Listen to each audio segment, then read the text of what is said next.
వరదలో మునిగిపోయిన ధూప్ సింగ్ తండా గ్రామస్తులను పరామర్శించిన హరీష్ రావు. మెదక్ జిల్లా హావేల్హనపూర్ మండలం ధూప్ సింగ్ తండాను ముంచెత్తిన వరద జలదిగ్బంధంలో ధూప్ సింగ్ తండా రాజాపేట వాసులను పరామర్శిస్తున్న మాజీ మంత్రి ఎమ్మెల్యే హరీష్ రావు. ఎమ్మెల్యే కొత్త ప్రభాకర్ రెడ్డి నిన్నటి నుండి జలదిగ్బంధంలో ఉన్న ధూప్ సింగ్ తండా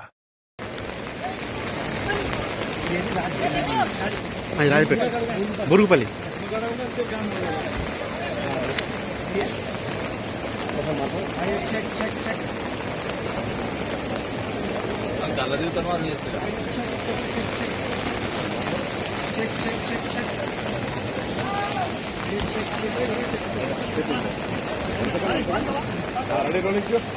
మెదక్ జిల్లా వ్యాప్తంగా ఇంకా భారీ వర్షాలు కురుస్తూనే ఉన్నాయి. దీంతో ప్రాంతం కూడా భూమిపల్లి నుంచి తీసుకుని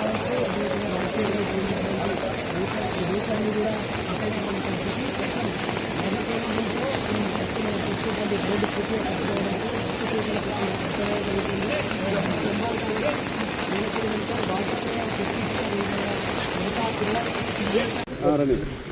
రాష్ట్ర ప్రభుత్వం వరద నివారణ చర్యలు తీసుకోవడంలో పూర్తిగా విఫలమైపోయింది. ముఖ్యంగా ఈరోజు ఈ ఫెయిల్యూర్ అంతా కూడా రాష్ట్ర ముఖ్యమంత్రిది, రాష్ట్ర ప్రభుత్వాన్ని. ఎంత బాధతో ఉన్నామంటే ఈరోజు ఇవాళ హవేలీ గన్పూర్ మండలంలో మరి ఇద్దరు యువకులు చనిపోవడం జరిగింది.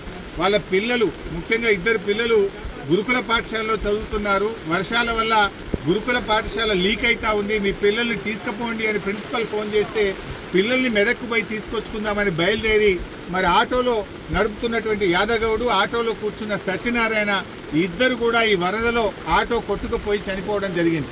ఆ ఇద్దరు దాదాపు కొన్ని గంటల పాటు కరెంటు పోల్ పట్టుకొని ప్రభుత్వం నుంచి ఏదైనా సహాయం అందుతుందా, హెలికాప్టర్ వస్తుందా, ఎన్డీఆర్ఎఫ్ బృందాలు వస్తాయా అని 4-5 గంటలు ఎదురు చూశారు. కరెంటు పోల్ మీద నుంచి ఫోన్లు కూడా చేశారు. కానీ కలెక్టర్ గారు కానీ జిల్లా యంత్రాంగం ఎవరు స్పందించలేదు. మధ్యాహ్నం 2 తర్వాత కరెంటు పోల్ కూడా వరద ఉధృతికి పడిపోయి ఆ వరదలో కొట్టుకొని ఆ ఇద్దరు కూడా చనిపోవడం జరిగింది. అంటే ఇది కేవలం ప్రభుత్వ వైఫల్యం. నిన్న ఒక మంత్రి గారు మాట్లాడుతూ అంటాడు, హెలికాప్టర్ అంత అవసరమైతే తప్ప వాడద్దట, మీరు మాత్రం పెళ్లిలకు వాడుండ్రి, బీహార్లో రాజకీయాల కోసం వాడండి, మీ సొంత కార్యక్రమాలకు వాడుకోండి. ఆనాడు ఖమ్మం జిల్లాలో కూడా హెలికాప్టర్ పంపకపోతే ప్రాణాలు పోయినాయి. ఇవాళ మెదక్ జిల్లాలో కూడా సకాలంలో హెలికాప్టర్ రాక ప్రజల ప్రాణాలు పోయినాయి. అంటే ప్రభుత్వం ముందస్తు చర్యలు తీసుకోలేదు. నిజాం సాగర్ లో ఈ వరద ఉధృతిని చూసి గేట్లెత్తి ముందుగానే నిజాం సాగర్ ను ఖాళీ చేసి ఉంటే బ్యాక్ వాటర్ లో ఇంత నష్టం జరిగి ఉండేది కాదు. అటు ఇంజనీరింగ్ లోపం ఉంది, ప్రభుత్వ వైఫల్యం ఉంది. నిన్న ముఖ్యమంత్రి గారు ఇంత వరదలు వస్తుంటే వీడియో కాన్ఫరెన్స్ పెట్టి అత్యవసరంగా రివ్యూ చేయాల్సిన ముఖ్యమంత్రి ఆయన మూసీ సుందరీకరణ రివ్యూ చేస్తున్నాడు. ఇవాళ పొద్దున్న లేచి ఆటల పోటీల గురించి రివ్యూ చేస్తుంది. ఒక దిక్కు ప్రజల ప్రాణాలు పోతున్నాయి, తాగడానికి నీళ్లు లేవు. హవేలీ గన్పూర్లో నిన్నటి నుంచి కరెంటు లేక 7-8 గ్రామాల ప్రజలు మంచినీళ్లు లేక వర్షపు నీళ్లను ప్లేట్లలో, గ్లాసులలో పట్టుకొని తాగుతున్న పరిస్థితి ఉన్నది. ఇవాళ రేపు అంటు రోగాలు ప్రబలేటువంటి అవకాశం ఉంది. వచ్చే 24 గంటలు ఇంకా పెద్ద ఎత్తున వర్షాలు ఉన్నాయని వాతావరణ శాఖ చెప్తా ఉంది. ప్రజలు ఇబ్బందుల్లో ఉన్నారు. ప్రభుత్వం ఇప్పటికైనా మేల్కొని అత్యవసర చర్యలు చేపట్టి ప్రజలను కాపాడుకోవాలి. ప్రజలకు త్రాగునీరు అందించండి, ప్రజలకు అవసరమైన ఆహార పొట్లాలను పంపించండి, హెలికాప్టర్లను అందుబాటులో పెట్టండి. ఎందుకంటే బాగా తడిచి ఉన్నది, ఇప్పటికే నీటి ప్రవాహం ఉంది.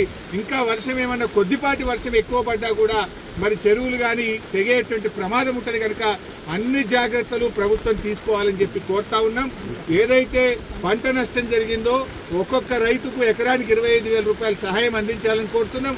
చనిపోయిన ఆ 2 కుటుంబాలకు కూడా ఒక్కొక్కరికి 25 లక్షల ఆర్థిక సహాయం అందించాలని కోరుతున్నాం. ఇక్కడే పక్కనే ధూప్ సింగ్ తండా ప్రజలు తండాను వదిలిపెట్టి గుట్ట మీద ఉన్నారు. రాత్రంతా కూడా గుట్ట మీదనే ఉన్నారు. వాళ్ళకి మంచినీళ్లు లేవు.